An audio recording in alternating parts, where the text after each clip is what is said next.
Chapter 2 के अपने sums practical जो है वो स्टार्ट करने वाले हैं। स्टार्ट करेंगे अपने द्विपद संभावना वितरण के सम से। कुछ उदाहरण नंबर 11 है।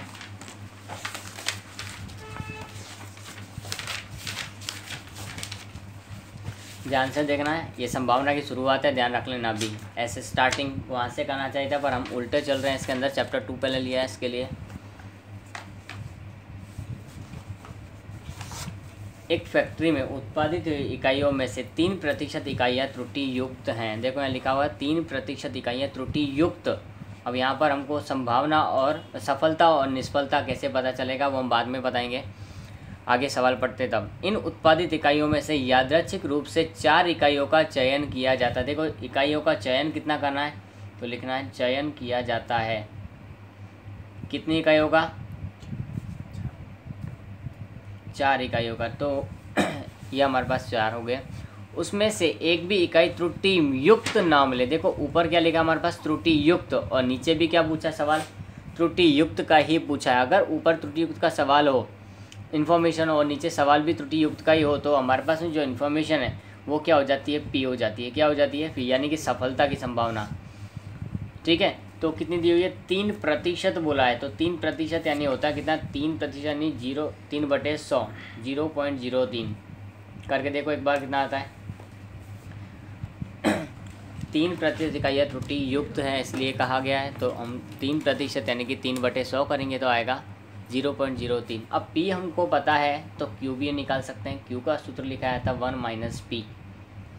ठीक है, तो 1 - 0.03, P को माइनस करेंगे तो हमारे पास आएगा कितना? 0.97। 0.97 हमको क्या मिल जाएगा?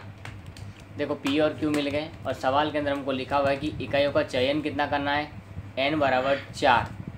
वो क्या हो जाएगा हमारा? n हो जाएगा। उसमें से एक भी इकाई त्रुटियुक्त ना मिले। एक भी ना मिले मतलब क्या हुआ? 0। एक भी नहीं मिल रहा मतलब 0 मिलना हुआ, तो वो x की वैल्यू हो जाएगी हमारी 0। तो ये क्वेश्चन हमको अच्छी तरह से रीड करना, और 4 इन्फॉर्मेशन हमको चाहिए, n, x, p और q। 4 में से कोई 3 दी होंगी, चौथी हमको खुद को निकालनी पड़ती है। या तो p या तो q, हमको कोई भी एक खुद को ढूंढना पड़ता है और एक दिया होता है। तो पहले पहचानना जरूरी है कि p क्या है और q क्या है। आफ्टर देन n और x दोनों को पहचानना है, और फिर हमको एक सूत्र लगाना है px। द्विपद संभावना वितरण के लिए जो सूत्र लगता है वो है p(x) = NCx × px × Qn-x।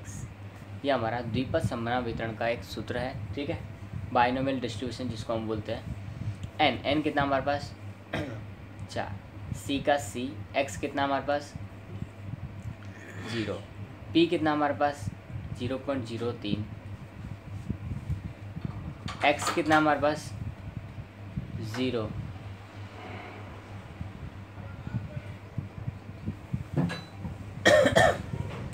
q कितना है?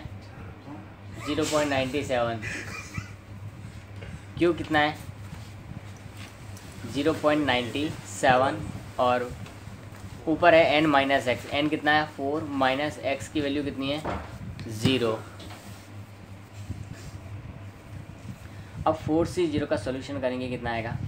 1। देखो किसी का भी 0 हो तो 1 हो जाएगा, इनटू किसी की भी घात 0 तो उसका सॉल्यूशन भी कितना होगा? 1। अब 0.97 को हमको कितनी बार करना है? 4 बार। देखो 4 - 0 लिखा है यानी कि 4, तो 0.97 को 4 बार गुणा करना है। 0.97 गुणा 0.97 गुणा 0.97 गुणा 0.97। तो हमारे पास इसका आंसर मिलेगा 0.0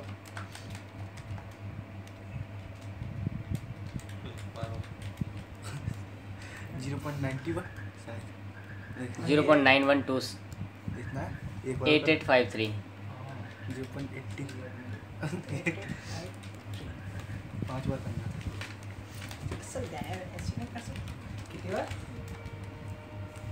गलत होता है परिणाम। देखो भी। ओके, तो ये हमारा उदाहरण 11 का p(x) की कीमत हमको मिल गई है, यानी कि p(0) बोलेंगे इसको। हम क्या बोलेंगे? क्योंकि एक भी x की जगह पे क्या है? 0, तो p(0) यानी कि इसकी कीमत कितनी है? 0.8853। एक भी त्रुटि ना मिले उसकी संभावना, एक भी इकाई त्रुटि युक्त ना मिले उसकी संभावना कितनी होगी? 0.8853 होगी। अब नेक्स्ट उदाहरण 12 है हमारे पास। उदाहरण 12 में क्या इन्फॉर्मेशन दी गई है पहले हम वो देखेंगे। तो देखो लिखा हुआ है एक शहर में रहने वाले, ये देखो थोड़ा IMP टाइप का क्वेश्चन है, ध्यान रखना थोड़ा सा इसमें ज़्यादा। एक शहर में रहने वाले व्यक्ति मांसाहारी हो, उसकी संभावना 0.20 है। किसने हो? मांसाहारी। अब हमारे ये P है या Q, हमको अभी कुछ नहीं पता। पता कब चलेगा? जब लास्ट लाइन में हम पढ़ेंगे तब। इस विस्तार से यादृच्छिक रूप से चयन किए गए 6 व्यक्ति, चयन कितने करने? 6 व्यक्ति, यानी n बराबर कितना हो गया? 6 में से अधिक 2 व्यक्ति मांसाहारी हो। ज़्यादा से ज़्यादा कितने व्यक्ति? 2 ही व्यक्ति मांसाहारी हो। 6 में से 2 व्यक्ति मांसाहारी। ज़्यादा से ज़्यादा, देखो ज़्यादा से ज़्यादा बोलें तो हमको कौन से लेने के? कम में, जैसे 0 हो तो चला लेंगे, 1 हो तो चला लेंगे, और अधिक से अधिक कितना? 2 होंगे तो भी चला लेंगे, पर 2 से ज़्यादा, अधिक से अधिक 2 से ज़्यादा नहीं होना चाहिए। तो 2 से ज़्यादा होंगे तो उनको गिना जाएगा, नहीं तो यहाँ पर x की वैल्यू बदलती रहेगी। और क्या पूछा है? 2 व्यक्ति मांसाहारी। देखो ऊपर की लाइन में फर्स्ट में क्या था? मांसाहारी, और यहाँ भी क्या लिखा है? मांसाहारी, यानी कि जो हमारी इन्फॉर्मेशन दी है ऊपर 0.20, ये क्या हुई? P। दोनों वर्ड एक जैसे मैच होते हैं हमारे, तो समझ जाना है कि हमारे लिए क्या है? सफलता की संभावना है। किसकी? और सफलता की संभावना को हम P से व्यक्त करते हैं। किससे व्यक्त करते हैं? P से। तो P इज इक्वल टू कितना हो जाएगा? 0.20। तो Q इज इक्वल टू कितना होगा? Q का सूत्र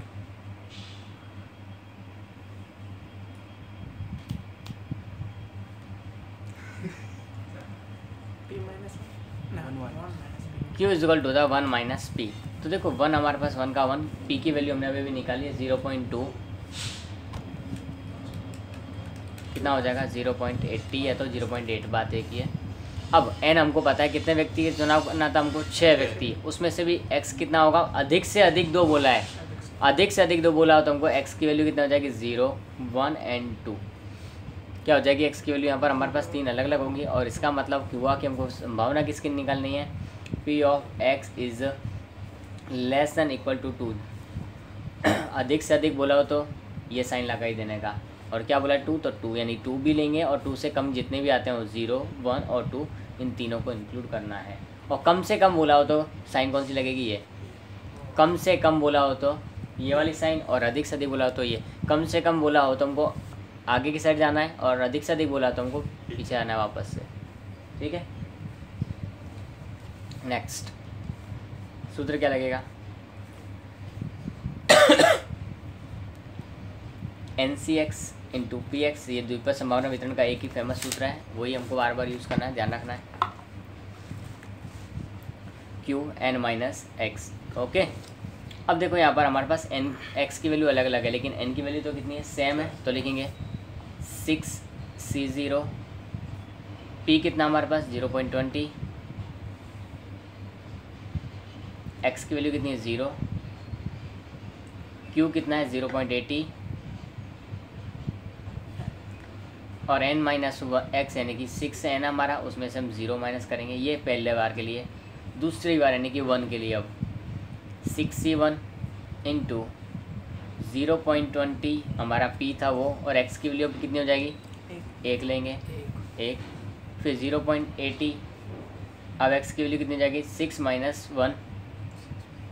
नाउ नेक्स्ट 2 के लिए 6C2, x की जगह पे क्या रखना हमको? अब 2। P कितना है? 0.20, उसकी वैल्यू कितनी? x यानी कि 2, 0.80 यानी Q, और n माइनस एक्स यानी कि 6 माइनस 2। अब इनका सॉल्यूशन करना है। 6C0 की वैल्यू होती है 1, 0 लिखा है इसके लिए, उसकी वैल्यू क्या होती है? 1 इंटू 0.20 की पावर कितनी है? 0, उसकी वैल्यू भी क्या होगी?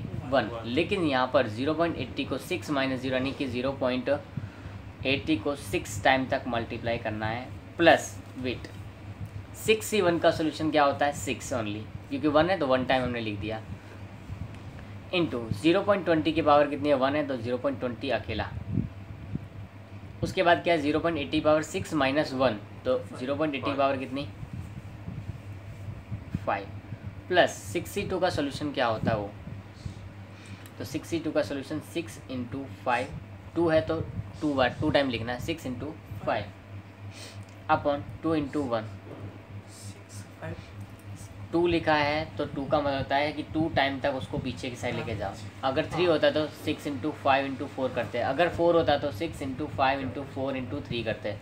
यानी कि 4 है तो 1 2 3 4 तक ले जाते, 3 होता तो 3 तक, और 2 है तो हम सिर्फ 2 तक ही लेकर जाएंगे। ये हमने बेसिक कोर्स में पीछे सीखा है। 0.20 की पावर कितनी अब 2 हो जाएगी यहाँ कितनी हो जाएगी 0.80 की पावर 6 माइनस 2 तो कितना होगा 4। यस और नो। अब 1 इंटू 1 इंटू 0.80 को 6 टाइम मल्टीप्लाई अब करो। 0.80 into 0.80 into 0.80 into 0.80 into 0.80 into 0.80 6 times तक।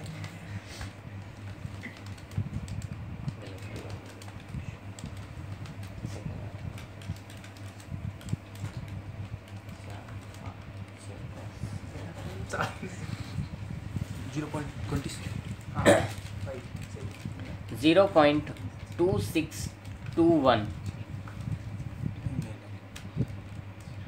okay. After then what 6 into 0.20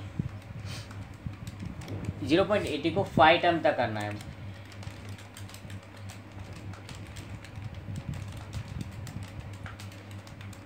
0.3277 plus अब इसका सॉल्यूशन करेंगे तो 15 आएगा, क्योंकि 6 30 को डिवाइड करेंगे 2 से तो कितना आएगा हमारे पास 15 इंटू 0.20 को 2 टाइम मल्टीप्लाई करेंगे तो 0.04 और 0.80 को 4 टाइम तक करेंगे तो 0.512 0.0512 4 टाइम करना है तो 0.4096 हमारे पास यहाँ आया है। अब क्या करना है, पहला वाला हमारा सॉल्यूशन डायरेक्टली हो चुका है तो उसको डायरेक्ट लिख दिया, प्लस इन तीनों का एक साथ मल्टीप्लाई करना है। 6 इंटू 0.20 इंटू 0.3277 इंटू 0.3277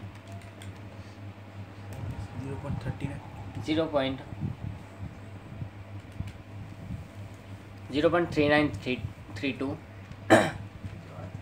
अब इनका मल्टीप्लाई करेंगे 15 इंटू 0.04 इंटू 0.4096 0.0298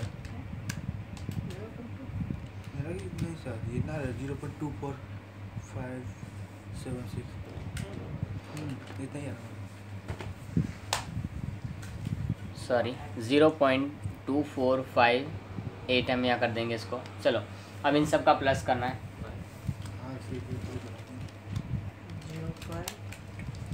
0.2621 प्लस 0.3932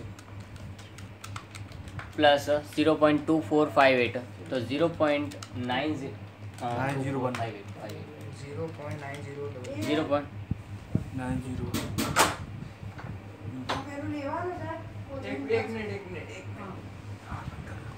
तो ये अपना एग्जाम्पल 11 एंड 12 दोनों हो गया।